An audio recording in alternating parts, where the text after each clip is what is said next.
थी, इसमें किस प्रकार के क्वेश्चन पूछे गए थे वो देख लेते हैं।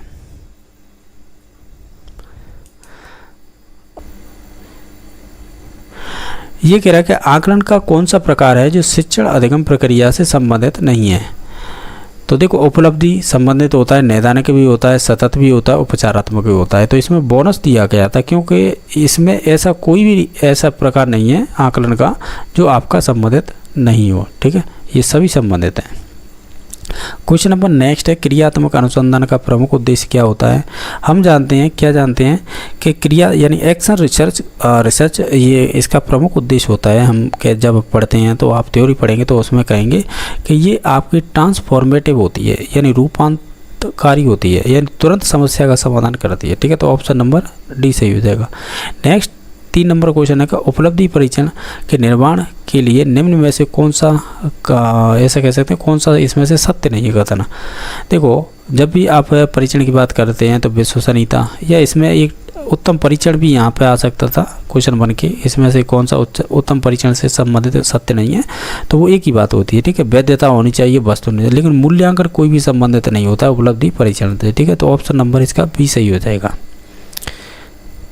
क्वेश्चन नंबर नेक्स्ट है कि आपकी एनसीएफ 2005 है, किस वर्ष प्रस्तावित की गई थी। तो वो 2005 में ही की गई थी, तो हम एनसीएफ 2005 बोलते हैं, वो इसलिए कहते हैं। ऑप्शन नंबर इसका हो जाएगा बी।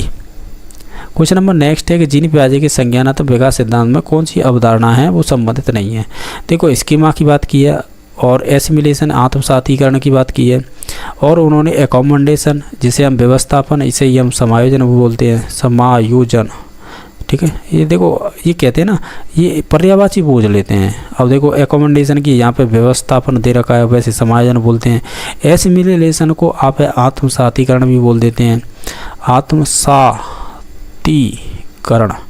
ठीक है, और यहाँ पे शब्द देते हैं आत्मसातकरण, वो एक ही बात है हालांकि, और बता रहे हैं कि ये, लेकिन अधिकरण की बात नहीं की है, यानी ये एक्यूकेशन होती है, जैसे कि हम भाषा को है एक्यूकेशन के थ्रू ही सीखते हैं, यानी अर्जित करके, तो उस हिसाब से। ठीक है, तो इसका बी नंबर ऑप्शन हो जाएगा जो संबंधित नहीं है जीन पियाजे से। नेक्स्ट क्वेश्चन नंबर है, ये पर्टिकुलर इन्होंने साइंस के भी बहुत क्वेश्चन पूछ लिए हैं, साइकोलॉजी में साइंस के क्वेश्चन बहुत आते हैं। तो क्वेश्चन नंबर क्या पूछा था, इसमें 6 पूछा था, ये में पूछा था जीन्स का जोड़ा है जो आपके विशेष गुणसूत्र पर विशिष्ट स्थान पर अधिग्रहित करता है, तो तथा समान गुणों यानी समान गुणों को नियंत्रित भी करता है, तो इसे आप क्या कहेंगे। देखो, ये आपके जीन्स का जोड़ा होता है ना, वो विशेष गुणसूत्र पर तो विशिष्ट स्थान पर अधिग्रहित है। ठीक है, उसे समान गुणों को नियंत्रित करता है। ये पेरेंट्स के लक्षण हैं, वो बच्चों में आना, उससे संबंधित कह रहा है ये। तो ये आपके एल होते हैं।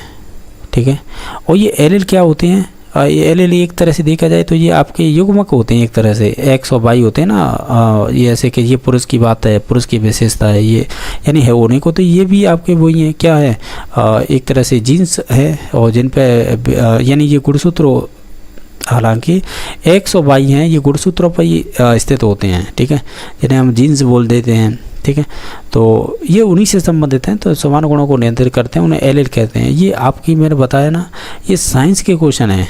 जब आप जेनेटिक्स पढ़ेंगे ना, तो जेनेटिक्स में ये सभी चीज़ें आती हैं, जैसे कि कार्योटाइप है, आरएनए है, और ऑटोसोम्स है। ये ऑटोसोम्स होते हैं ना, हालांकि ये साइंस की बात है, ये छोड़ दीजिएगा। Next question number, Sigmund Freud द्वारा प्रतिपादित मनोलैंगिक विकास की अवस्था निम्न में से कौन सी नहीं है। देखो, इन्होंने 5 स्टेज बताई थी अपने सिद्धांत में। ठीक है, इनकी OALPG ये है, OALPG यानी ओरल स्टेज पहली, फिर एनाल देख क्या दे रखी है, इसमें से दे रखी है क्या, देखो फैलिक स्टेज है, एनाल स्टेज है, लेटेंसी, लेकिन इस प्रकार की कोई भी स्टेज की बात नहीं की है। ठीक है, तो अब देखो मैं बता दूं, ओरल हो जाएगी, एनाल हो जाएगी, लेटेंट हो जाएगी, और फिर उसके बाद पी से फैलिक हो जाएगी, और जी से जेनिटल हो जाएगी। देखो 1 2 3 4 5 आपको हो गया, हमें तो दिखाई नहीं दे रही आपने क्या बोला है, और कि इसमें क्या लगा है। तो देखो ओ से हो जाएगी ओरल, ए से हो जाएगी एनाल, और पी से हो जाएगी फैलिक, क्रम की बात करें तो। ठीक है, फिर बाकी लेटेंट हो जाएगी ये वाली 4 नंबर पर, और आपकी 5 नंबर पर हो जाएगी जेनिटल। ये ध्यान रखना है। ठीक है, ये 5 अवस्थाएं बताई थी, तो इसमें से संबंधित नहीं हो जाएगी, वो हो जाएगी जो इडिपस कॉम्प्लेक्स अवस्था है ये। ओडिपस, इडिपस लिखा है, यहाँ पे ओडिपस लिखा है इन्होंने, ठीक है, इडिपस ही लिखा है, हालांकि इसमें ओ है, ओडिपस इस प्रकार होगा, हालांकि कोई मतलब नहीं है। ये तो आपकी फैलिक स्टेज है ना, ये वाली 1 2 तीसरे पे आता है फैलिक, तो ये फैलिक स्टेज है ना, इसकी विशेषता होती है ओडिपस ग्लैंड्स और आपकी इलेक्ट्रा ग्लैंड्स। तो आपको बता दूं, ओ आ रहा है तो इसका मतलब बॉय से संबंधित होती है, और ई से आ रहा है तो ये आपकी गर्ल से संबंधित होती है। यानी आप ऐसे कह सकते हैं, जो ओडिपस बॉय वाला है ना, ये तो आपकी है जो माता यानी महिला की तरफ अट्रैक्ट होता है, गर्ल है ये आपके फादर की तरफ अट्रैक्ट होती है। इस प्रकार की ये विशेषता होती है। ये फैलिक स्टेज होती है ना, उसकी फैलिक स्टेज की उम्र भी पूछ लेता है, 4 से 6 वर्ष मानी जाती है, ठीक है। नेक्स्ट क्वेश्चन नंबर है, बाल विकास में वातावरण की भूमिका फिल इन द ब्लैंक्स के द्वारा सबसे सही रूप से प्रतिबिंबित कर सकते हैं। तो आपको 4 ऑप्शन दे रखे हैं, इनमें से चूज करके बताइएगा। तो हम कहेंगे आदत निर्माण होगा ना, ये सबसे बेस्ट रहेगा। यानी बाल विकास में वातावरण की भूमिका है वो आदत निर्माण के द्वारा सही रूप से प्रतिबिंबित होती है। तो ऑप्शन नंबर डी सही हो जाएगा। क्वेश्चन नंबर 9 है कि विकास के नियम के रूप में कौन सा कथन सत्य नहीं है। विकास के लिए प्रत्येक अवस्था समान रूप से महत्वपूर्ण होती है। विकास परिपक्वता तथा सीखने का परिणाम है। विकास में व्यक्तिगत भिन्नता होती है। विकास के प्रारूप पूर्वानुमान में होते हैं। प्रेडिक्टेबल है ना यहाँ पर, ये भी बात सही है। वैसे अब देखते हैं, अब इनकी विशेषताओं में विशेषता निकालेंगे कैसे। प्रेडिक्टेबल होती है, ये बात सही है। व्यक्तिगत भिन्नता होती है, ये भी बात सही है। विकास है वो परिपक्वता यानी जिसे हम मैच्योरिटी बोलते हैं, और सीखने का परिणाम होता है। ये रीट 2011 से लेकर ही डायरेक्टली ये परिभाषा बार बार पूछी जाती है। एक तरह से स्टेटमेंट है, ये बात सही है, ये सही है। तो ये वाला फिर गलत हो जाएगा। विकास की प्रत्येक अवस्था समान रूप से महत्वपूर्ण नहीं होती है, भिन्न भिन्न रूप से महत्वपूर्ण होगी, ठीक है। तो ऑप्शन नंबर ए सही हो जाएगा, जो विशेषता नहीं होगा। क्वेश्चन नंबर नेक्स्ट है, नैतिक विकास का सिद्धांत किसके द्वारा प्रतिपादित किया गया था। ये लॉरेंस कोल्बर के द्वारा प्रतिपादित किया गया था। हालांकि ये अगर लॉरेंस कोल्बर ऑप्शन में ना हो, उसमें जीन पियाजे दे रखा हो, तो फिर ये राइट आंसर हो जाएगा, क्योंकि जीन पियाजे ने शुरुआत की थी, फिर उसके बाद इसी सिद्धांत को आगे बढ़ाया था आपके लॉरेंस कोल्बर ने, ठीक है। ये ध्यान रखना, ये आपका एच टेट 2021-22 में पूछा हुआ क्वेश्चन है, मैंने खुद कराया है, इस वजह से मालूम है मुझे। नेक्स्ट है कि व्यवसाय चेन में व्यक्तिगत भिन्नता को निम्न द्वारा समझाया जा सकता है। तो आप यह कह सकते हैं व्यवसाय यानी इसे individual difference in career choice are the explain by. हम ये कहेंगे, क्या कहेंगे, इसे अविषमता में अंतर के आधार पर हम समझा सकते हैं, ठीक है। तो ऑप्शन नंबर डी सही हो जाएगा, क्योंकि व्यक्तिगत विभिन्नता है वो भी कैरियर को लेकर बात हो रही है, तो हम कहेंगे अविषमता में अंतर है। अब ये टेट परीक्षा देते हैं तो उसमें भी तो अविषमता ही देखते हैं, हमारी कितनी एबिलिटी है आपके अंदर किसी क्वेश्चन को सोल्व करने की। नेक्स्ट क्वेश्चन नंबर है, निम्न में से कौन सा बुद्धि का निष्पत्ति परीक्षण होता है, जिसे परफॉर्मेंस टेस्ट बोलते हैं। और जैसे कि इसमें 4 ऑप्शन दे रखे हैं, इसमें से कौन सा होगा। ये क्वेश्चन बहुत अच्छे बनते हैं, तो ये संबंधित हो जाएगा आपके हम कहेंगे ये आपके भाटिया बैटरी परीक्षण है ना, उससे संबंधित हो जाएगा। एक जलोटा का भी आता है, वो भी ध्यान रखना। नेक्स्ट है, व्यक्तिगत भिन्नताओं की प्रगति के रूप में निम्न में से कौन सी अवधारणा सत्य नहीं है। व्यक्तिगत भिन्नताओं के आधार पर, जैसे सामान्य संभाव्यता, अधिगम असमानता, विचलनशीलता, शील गुणों का अंतर संबंध। आप इस क्वेश्चन को देखेंगे, कहीं ना कहीं इसमें से जो अधिगम समानता है ये नहीं हो सकती, यानी लर्निंग सिमिलरिटी है वो संबंधित नहीं होती है आपकी व्यक्तिगत भिन्नता से, ये अलग अलग होती है, समानता नहीं होती, अलग अलग होती है, ठीक है। तो ऑप्शन नंबर बी सही हो जाएगा। क्वेश्चन नंबर नेक्स्ट है, व्यक्तित्व का शील गुणों का सिद्धांत प्रतिपादन नहीं किया है, किसने नहीं किया है। हालांकि देखा जाए तो जब शील गुणों की बात की जाती है तो हम कैटल का नाम लेते हैं, तो रेमंड कैटल तो संबंधित हैं। इसके अलावा आपके हेस आई जेंक है, इन्होंने भी कहीं ना कहीं बात की है। हालांकि इन्होंने बात की है किसकी, शील गुणों की। बाकी ये गार्डन लिख रखा है, इसे गॉर्डन लिख रखा है, देखिए। हालांकि इसे गॉर्डन ऑलपोर्ट है, यानी तो नाम याद रखते हैं ऑलपोर्ट ने अपनी परिभाषा दी थी, उसमें भी शील गुणों की बात की है, यानी व्यक्तित्व की। पॉल कोस्टा का रॉबर्ट मैक्रे है, इसने भी कही है बात, यानी ओवरऑल इन सभी ने बात की है शील गुणों की या व्यक्तित्व की। तो निश्चित तौर से ये क्वेश्चन बोनस किया गया होगा इसमें सभी को। नेक्स्ट है, कौन सा है व्यक्तित्व परीक्षण जो निदान के लिए वैध है। अब निदान के लिए वैध कौन सा है इसमें से, ये व्यक्तित्व से ही पूछा है, तो इसमें से हो जाएगी आपकी MPPI, ठीक है, यही होता है आपके क्लिनिक डायग्नोसिस, ठीक है। तो नैदानिक, तो ऑप्शन नंबर ए सही हो जाएगा। क्वेश्चन नंबर नेक्स्ट है, रॉबर्ट जे स्टर्नबर्ग द्वारा बुद्धि का कौन सा सिद्धांत है प्रतिपादित किया गया था? रॉबर्ट स्टर्नबर्ग वो व्यक्ति थे जिन्होंने त्रिचापीय सिद्धांत दिया था, जिसे ट्राइक थ्योरी बोलते हैं, यानी ट्राई आर्किक, इसे इंग्लिश में हिंदी में ऐसे लिखेंगे ट्राई आर्किक। ये ट्राई आर्किक थ्योरी है ना, इसे शायद त्रिचापी भी बोल देते हैं हिंदी में, और वैसे त्रिआयामी लिखा है, तो इसे वैसे त्रिआयामी सिद्धांत है, 3 डायमेंशनल, तो आपको गिलफोर्ड ने दिया था, आपको ध्यान होगा। पर ये इंग्लिश ट्रांसलेट को अब हिंदी में करेंगे ना तो फिर ऐसे ही निकल के आते हैं इनके पर्यायवाची लिखे हुए, ठीक है, यानी पर्यायवाची का मतलब जो हिंदी रूपांतरण करते हैं तो इसी प्रकार के निकलते आते हैं। तो ऑप्शन नंबर इसका ये सही हो जाएगा। बाकी द्विकारक है ये स्पीयरमैन का है, बहुकारक है ये थॉर्नडाइक का है, पदानुक्रम का सिद्धांत है ये आपका किसका है? हार्किक थ्योरी है। हालांकि मुझे ये अभी याद नहीं आ रहा, आएगा तो बता देंगे। नेक्स्ट क्वेश्चन नंबर है, जेपी गिलफोर्ड के अनुसार सृजनात्मकता बालकों की विशेषता इनमें से कौन सी नहीं है? चिंतन में समानुभूति, ये तो कोई लॉजिक नहीं है, पर अब देख लेते हैं। चिंतन में लचीलापन, समस्या के बहुत उत्तर, ये तो सही बात है। चिंतन में मौलिकता, ये भी बात सही है। तो फिर इसमें से क्या हो सकता है? चिंतन में लचीलापन ये भी हो सकता है, लेकिन चिंतन में समानुभूति नहीं होगी, ठीक है। तो ऑप्शन नंबर इसका 1 सही हो जाएगा। एम्पैथी इन थिंकिंग ये नहीं होती, ठीक है। तो ऑप्शन नंबर 1 सही हो जाएगा। ट्राइसोमी 21 को कहा जाता है, इसे आप डाउन सिंड्रोम बोलते हैं।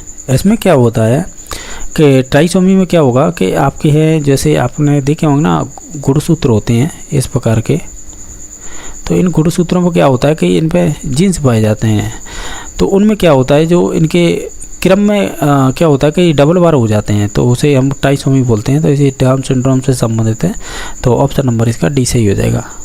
क्वेश्चन नंबर नेक्स्ट है, प्रतिभाशाली बालकों की शिक्षा के लिए कौन सा उपाय है प्रासंगिक नहीं है इसमें से? तो आप इन सभी ऑप्शनों को ध्यान से देखेंगे तो ऑप्शन नंबर इसमें से उपचारात्मक अध्यापन है ना, या अध्यापन, ये संबंधित नहीं होगा इसके, ठीक है। किससे? प्रतिभाशाली बालकों के लिए शिक्षा के लिए कौन सा उपाय प्रासंगिक नहीं है? तो ऑप्शन नंबर बी सही हो जाएगा। बाकी इनके लिए एनरिचमेंट करिकुलम होना चाहिए, ग्रेड एसिलेशन होना चाहिए, स्पेशल क्लासेज होनी चाहिए, ये विशेषता दे रखी हैं, ये होती हैं। बाकी बी नंबर ऑप्शन नहीं होगा। कौन सी विकृति अधिगम अक्षमता का एक प्रकार होती है? हालांकि इसमें ऑटिज्म दे रखा है एकमात्र है जो आपकी विकृति अधिगम अक्षमता का एक प्रकार दे रखा है, तो ऑप्शन नंबर इसका कह सकते हैं। और ये माफ़ी चाहूँगा, ये नहीं होगा। क्यों नहीं होगा? देखो ये अधिगम अक्षमता की बात कर रहा है, ठीक है, और अधिगम अक्षमता की बात करता है ना, तब फिर हम डिसलेक्सिया, डिस्ग्राफिया, डिसफेजिया इनकी बात करते हैं, ये ध्यान रखना है। ये अच्छा क्वेश्चन पूछा है इन्होंने। अधिगम अक्षमता में तो फिर ये चीज़ें आती हैं, ये चीज़ ऑटिज्म वगैरह तो ये उसमें आती हैं, आपके डिसऑर्डर होते हैं ना आपके, उसके संबंधित स्वलीनता ये आपकी संबंधित होती हैं। अभी मुझे ध्यान नहीं आ रहा पक्का, तो इस वजह से मैं बता नहीं पा रहा हूँ, लेकिन ये जैसे ऑटिज्म होगा, 600 स्वलीनता हो गई, और ये आते हैं, ये आपके संबंधित होते हैं। देखो ये तो अधिगम अक्षमता से होते हैं, और ये संबंधित होते हैं जैसे EDH, ये सभी इन्हीं की विशेषता के अंतर्गत आते हैं। जैसे ऑटिज्म, ये ADH हो गया, आपका क्रेटिनिज्म हो गया, ये इनकी एक अलग कैटेगरी होती है, ये अलग प्रकार होते हैं, ये अलग होते हैं। ये अच्छा क्वेश्चन पूछा था इन्होंने। क्वेश्चन नंबर नेक्स्ट है, कुछ समायोजन का कौन सा तत्व है विशेष रूप से निर्णय लेने से संबंधित होता है? तो कौन सा तत्व विशेष रूप से निर्णय लेने से संबंधित होता है? तो ये संबंधित हो जाएगा आपका द्वंद्व, क्योंकि द्वंद्व में ही होता है आपको। मैंने बताया था ना, उपागम, परिहार यानी अप्रोच, और आपका एवॉइडेंस, ये आपके 4 प्रकार होते हैं। तो उसमें से आपको केवल यहाँ पर तो यही पूछा था, कुछ समायोजन का कौन सा तत्व है जो निर्णय आपके किस विशेष रूप से निर्णय लेने से संबंधित होता है, तो वो द्वंद्व होगा। क्वेश्चन नंबर नेक्स्ट है कि अधिगम की समस्या समाधान उपागम का अंतिम चरण कौन सा होता है? आप अगर इन सभी ऑप्शनों को अगर ध्यान से देखें तो हम जाएंगे ऑप्शन नंबर सी पे, यानी निष्पादन का सत्य या सत्यापन कह सकते हैं, यानी वेरिफिकेशन ऑफ परफॉर्मेंस। ये आपका अधिगम के समस्या समाधान का अंतिम चरण माना जाता है, निष्पादन का सत्यापन, ठीक है। तो ऑप्शन नंबर सी सही हो जाएगा। क्वेश्चन नंबर आपका नेक्स्ट है, इसमें पूछा है कि जो समायोजन के लिए एक युक्ति के रूप में रक्षात्मक युक्तियों का प्रयोग एक मौलिक रूप से किसके द्वारा प्रस्तुत किया गया था। ये आपके सिगमंड फ्रायड के द्वारा किया गया था। इन्हें डिफेंस मैकेनिज्म बोलते हैं। तो ये सिगमंड फ्रायड ने ही बात की थी, जिसमें प्रक्षेपी या प्रक्षेपी विधि का उपयोग करते हैं, जिसमें वस्तुनिष्ठ आ जाती हैं, फिर आपकी विषय आत्मनिष्ठ आ जाती है, जिसे हम सब्जेक्टिविटी बोल देते हैं। नेक्स्ट क्वेश्चन नंबर, इनमें से कौन सा है थोंडाई के सीखने के नियमों का हिस्सा नहीं है। देखो इसका ट्रिक है पीटीए। पी से हो जाएगा आपका प्रभाव का, टी से हो जाएगा तत्परता का, ई से हो जाएगा अभ्यास का। बाकी साचार है ये आपकी बात की है कहीं ना कहीं आपके पावलर ने, जिसे हम लॉ ऑफ एसोसिएशन बोलते हैं, तो ये आपके उससे संबंधित हैं। ठीक है, हालांकि ये आपका गॉड नियम भी माना जाता है थोंडाई का, ये भी ध्यान रखना है। गॉड नियम का मतलब ये होता है, ये तो मुख्य नियम थे ये 3, और बाकी ये था आपका गॉड नियम थे, ये अलग थे। ये 3 प्रकार अलग थे मुख्य के, और ये 5 प्रकार अलग थे जो आपके गॉड नियम या सेकेंडरी नियम कह सकते हैं, जिसमें 5 प्रकार बताए जाते हैं। क्वेश्चन नंबर नेक्स्ट है, इनमें से कौन सा है कक्षा में सीखने को प्रभावित करने वाला मनोवैज्ञानिक कारक होगा। तो आप इन सभी ऑप्शनों को देखिए, इसमें से पॉजिटिव होगा वही होगा, जैसे अभिप्रेरणात्मक एवं संवेगात्मक व्यवस्था। ऑप्शन नंबर सी सही हो जाएगा। इसमें अधिगम का अंतर्दृष्टि सिद्धांत किसके द्वारा प्रतिपादित किया गया था। तो ये आपका जैसे वोल्फगैंग कोहलर है ना, इनके द्वारा प्रतिपादित किया गया था। हालांकि अंतर्दृष्टि का सिद्धांत देखा जाए तो ये आपके एक कैनारी द्वीप है, उस कैनारी द्वीप पर आपके कैनारी द्वीप पर आपके कह सकते हैं चिंपांजी पर प्रयोग किए थे ये। ठीक है, तो ये चिंपांजी पर प्रयोग किए थे क्वेश्चन कोहलर ने। हालांकि इसकी स्थापना जो करने वाले थे मनोवैज्ञानिक थे वो मैक्स वर्थिमर थे इस सिद्धांत की। ठीक है, और इसके साथ एक कोप्पा भी जुड़े थे साथ ही साथ, ये भी क्वेश्चन बन जाते हैं। तो हालांकि इसका ऑप्शन नंबर 1 सही हो गया था। क्वेश्चन नंबर नेक्स्ट है, अभिप्रेरणात्मक चक्र के 3 घटक इनमें से कौन कौन से हैं।